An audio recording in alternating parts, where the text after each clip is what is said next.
बिहार पहुंचे चुनाव आयुक्त विवेक जोशी ने संभाली कमान। मतदान की तारीख आई सामने, एनडीए महागठबंधन में मुकाबला। नमस्कार, आप सभी का बहुत बहुत स्वागत है। आप देख रहे हैं स्पेशल स्टोरी और मैं हूं आपके साथ परवीन शेख। बिहार विधानसभा चुनाव 2025 को लेकर सियासी हलचल तेज है। राज्य की सभी प्रमुख राजनीतिक पार्टियां चुनावी मैदान में उतर चुकी हैं। चुनावी रण की बिसात बिछ चुकी है, बस दांव चलने बाकी है। राज्य की सभी 243 विधानसभा सीटों पर 3 चरणों में चुनाव कराए जा सकते हैं और जैसे ही चुनाव तारीखों की घोषणा होगी, राज्य में आदर्श चुनाव आचार संहिता लागू हो जाएगी।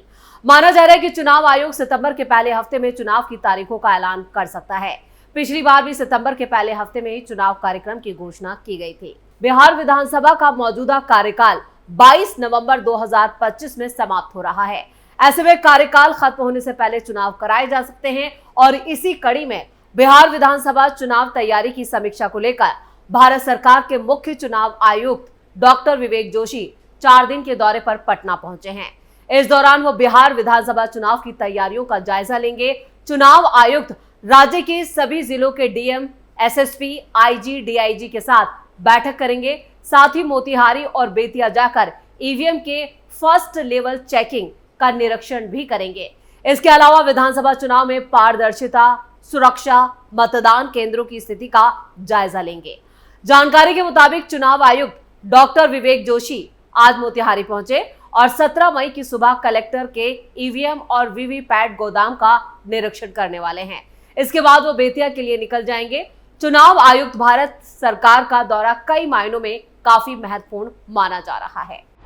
पूर्वी चंपारण संवेदनशील। आपको बता दें कि लोकसभा चुनाव में पूर्वी चंपारण जिले के जो डीएम हैं सौरभ जोरवाल बेहतर काम किया था और चुनाव संचालन में राष्ट्रीय स्तर पर अव्वल आकर सम्मानित भी हो चुके हैं। वहीं दूसरी तरफ विधानसभा चुनाव के नजरिए से बिहार में पूर्वी चंपारण पटना के बाद दूसरा जिला है जहां 12 विधानसभा सीटें हैं। नेपाल सीमावर्ती इलाका होने के कारण पूर्वी चंपारण की संवेदनशीलता हर मायने में बनी रहती है। विवेक जोशी देंगे दिशा निर्देश। जिला उप निर्वाचन पदाधिकारी सरफराज नवान ने ये जानकारी दी कि पूर्वी चंपारण में 12 विधानसभा हैं और करीब 36 लाख वोटर हैं। चुनाव के लिए करीब 3511 मतदान केंद्र बनाए गए हैं, जिसमें सबसे ज्यादा मतदान केंद्र पिपरा में करीब 358 है। ज्यादा वोटर और विधानसभा वाले पूर्वी चंपारण में तैयारी की समीक्षा कैसी है और आगे कैसे करना है, इस पर सभी जो जानकारी है वो मुख्य चुनाव आयुक्त विवेक जोशी की दिशा निर्देश तय करेंगे। 3 चरणों में हुए थे 2020 के चुनाव। पिछले साल 2024 में बिहार में लोकसभा चुनाव हुए थे और 19 अप्रैल से 1 जून 2024 के बीच 7 चरणों में चुनाव कराए गए थे। बिहार की 40 लोकसभा सीटों पर वोटिंग हुई थी और वोटों की गिनती 4 जून 2024 को हुई थी। वही साल 2020 में कोरोना महामारी के कारण 25 सितंबर को चुनाव की तारीखों का ऐलान किया गया था, जबकि साल 2015 में 9 सितंबर को तारीखों की घोषणा हुई थी।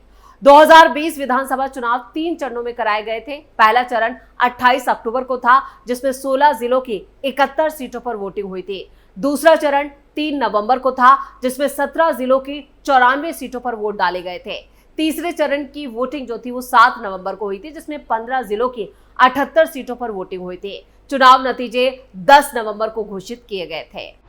5 चरणों में हुए थे 2015 के चुनाव। साल 2015 में विधानसभा चुनाव 5 चरणों में कराए गए थे और नतीजे 8 नवंबर को आए थे।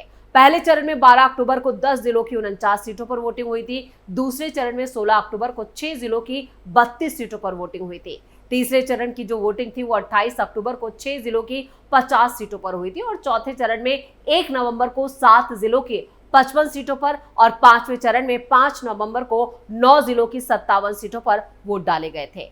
राजनीतिक गलियारों में अब ये चर्चा जोर पकड़ रही है कि इस बार चुनाव कब और कितने चरणों में होंगे। सभी दलों की नजर चुनाव आयोग के अगले कदम पर टिकी है। बिहार विधानसभा चुनाव 2025 कई मायनों में खास होने जा रहा है। कुछ महत्वपूर्ण बातें हैं जो हम आपको अपने इस स्पेशल स्टोरी में बताते हैं और बताते हैं कि बिहार का चुनाव इस बार क्यों खास होने वाला है। राजनीतिक गठबंधन। इस बार के चुनाव में 2 प्रमुख गठबंधन हैं। एनडीए जिसमें बीजेपी, जेडीयू, एलजेपी, रामविलास और हम और रालोमो, और महागठबंधन में आरजेडी, कांग्रेस और वाम दल, दोनों गठबंधन अपनी अपनी जीत का दावा कर रहे हैं। चुनावी रणनीति। चुनाव आयोग सितंबर के पहले हफ्ते में चुनाव की तारीखों का ऐलान कर सकता है और अक्टूबर से नवंबर के बीच वोटिंग और मतगणना हो सकती है। माना जा रहा है कि चुनाव 3 चरणों में होंगे। वोट बैंक की राजनीति। सभी राजनीतिक पार्टियों के बीच वोट बैंक की राजनीति जोरों पर है। उदाहरण के लिए आरजेडी का मुख्य आधार मुस्लिम यादव समीकरण है, जबकि बीजेपी सवर्ण और यहाँ पर जो बनिया वोट बैंक है उस पर फोकस कर रही है। नए चेहरे और दल। इस बार के चुनाव में कुछ नए चेहरे और नई पार्टियां भी मैदान में हैं, जैसे कि प्रशांत किशोर की जन स्वराज पार्टी और असदुद्दीन ओवैसी की AIMIM। असदुद्दीन ओवैसी पहले भी चुनाव लड़ चुके हैं, लेकिन इस बार भी वो अपनी ताकत दिखाने के लिए तैयार हैं। Opinion poll. एक ओपिनियन पोल के मुताबिक अगर आज चुनाव होते हैं तो आरजेडी सबसे बड़ी पार्टी बन सकती है, जबकि तेजस्वी यादव को मुख्यमंत्री के रूप में पहली पसंद भी माना जा रहा है। ये सिर्फ एक सर्वे है, लेकिन ये सर्वे भी जो है वो पहलगांव अटैक से पहले आया था और पहलगांव अटैक के बाद, ऑपरेशन सिंदूर के बाद जो माहौल चेंज हुआ है, उसके बाद बिहार में इस वक्त जो सियासी हवा है वो बीजेपी के पक्ष में बह रही है, क्योंकि पीएम मोदी ने जिस तरह से यहां पर पाकिस्तान को करारा जवाब दिया है उसका फायदा एनडीए को मिलता हुआ नजर आ रहा है। लेकिन अभी सर्वे सामने नहीं आ रहे हैं। ये इकलौता सर्वे है जो पहलगांव अटैक और ऑपरेशन सिंदूर से पहले कराया गया था। इन सभी कारकों को देखें तो बिहार विधानसभा चुनाव 2025 राज्य की राजनीति के लिए एक महत्वपूर्ण मोड़ साबित हो सकता है। महागठबंधन को कोऑर्डिनेशन कमेटी की लगातार यहां पर बैठकें हुई, लेकिन सीटों पर अब तक बात अटकी हुई है, यानी खींचतान महागठबंधन में है सीटों को लेकर। एनडीए में बीजेपी और जेडीयू बड़े दल होने की वजह से कभी अलग अलग तो कभी साथ साथ योजनाएं बना रहे हैं। जेडीयू के राष्ट्रीय अध्यक्ष और सूबे के सीएम नीतीश कुमार ने लगातार जेडीयू और बीजेपी नेताओं के साथ 2 दिनों तक लगातार बैठकें की। जेडीयू ने बोध गया में भी अपने प्रवक्ताओं को ट्रेनिंग दी और एक ट्रेनिंग कैंप का आयोजन किया। बीजेपी बिहार प्रभारी विनोद तावड़े ने दिल्ली में भी लोजपा आर के साथ यहां पर राष्ट्रीय अध्यक्ष और केंद्रीय मंत्री चिराग पासवान से उनके घर पर जाकर मुलाकात की। महागठबंधन समन्वय समिति की अगली बैठक 18 मई को होने जा रही है। जिलों में एनडीए की तर्ज पर महागठबंधन में शामिल जो बैठकें हैं उनमें अभी फैसला नहीं हो पाया है। एनडीए में सीट शेयरिंग का फार्मूला फाइनल होने की जो जानकारी मिल रही है, तो महागठबंधन में भी मोटा मोटी इसकी रूपरेखा बनती नजर आ रही है, लेकिन महागठबंधन में अभी कुछ भी फाइनल नहीं है। महागठबंधन में कांग्रेस को 50 से कम सीटें मिलेंगी। महागठबंधन में आरजेडी ने टिकट बंटवारे का फार्मूला बना लिया, हालांकि इसे अंतिम रूप नहीं दिया गया है, यानी अंतिम मोहर इस पर नहीं लगी है। इसके लिए लगातार बैठकें भी हो रही है। आरजेडी अपने फार्मूले के मुताबिक खुद पिछली बार से ज्यादा सीटों पर चुनाव लड़ेगी और पिछले विधानसभा चुनाव में आरजेडी ने 144 सीटों पर चुनाव लड़ा था। इस बार वो कम से कम 150 सीटों पर चुनाव लड़ना चाहती है। महागठबंधन में पहली बार विधानसभा चुनाव लड़ने जा रही विकासशील इंसान पार्टी यानी वीआईपी 60 सीटों की मांग कर रही है। हालांकि आरजेडी के फार्मूले के मुताबिक उसे 12 से 15 सीटें ही मिलने की संभावना है।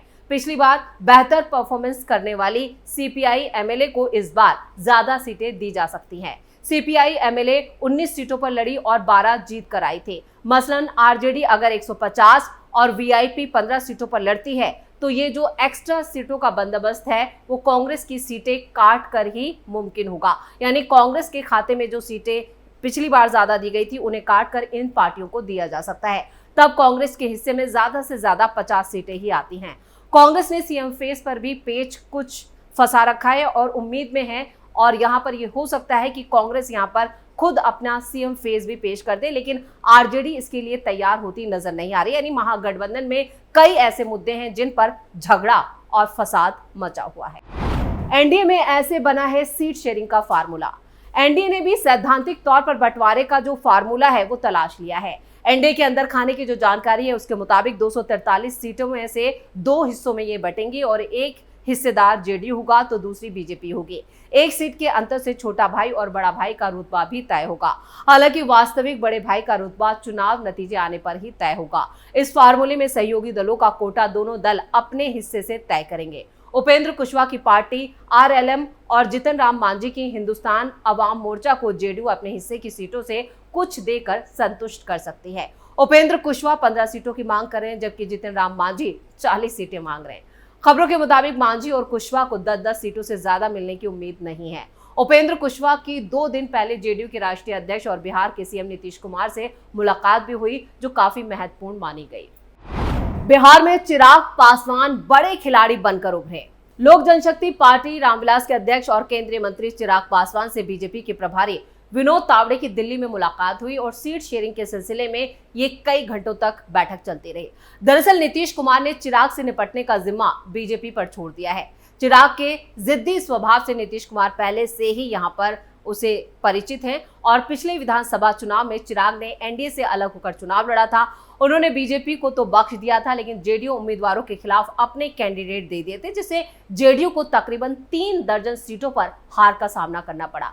1.5 दर्जन सीटों पर उस वक्त लोजपा दूसरे नंबर पर रही थी। हालांकि उसका एक ही कैंडिडेट जीता था जो जेडीयू के साथ चला गया। नीतीश ने चिराग से बदला भी चुकता कर लिया। लोजपा 2 फाड़ हो गई और उसके बाद 5 में से 4 सांसद पशुपति कुमार पारस के गुट में रहे और जबकि चिराग अपनी पार्टी के इकलौते सांसद बच गए। यही वजह है कि नीतीश ने उनसे सीटों पर बात का जिम्मा बीजेपी को सौंप दिया है। बीजेपी सूत्रों की माने तो चिराग को 10 सीटें देकर मनाने की कोशिश होगी। उन्हें किसी भी हाल में 15 से कम सीटें ही मिलने की संभावना है। पाकिस्तान को कड़े जवाब से एनडीए को फायदा। पहलगांव आतंकी घटना के बाद भारतीय सेना ने पाकिस्तान को जिस तरह जवाब दिया, उससे एनडीए को फायदा मिलने की पूरी संभावना जताई जा रही है। एनडीए की अब तक जैसी चुनावी तैयारी दिख रही है, उससे भी उसकी स्थिति अभी तक काफी मजबूत नजर आ रही है।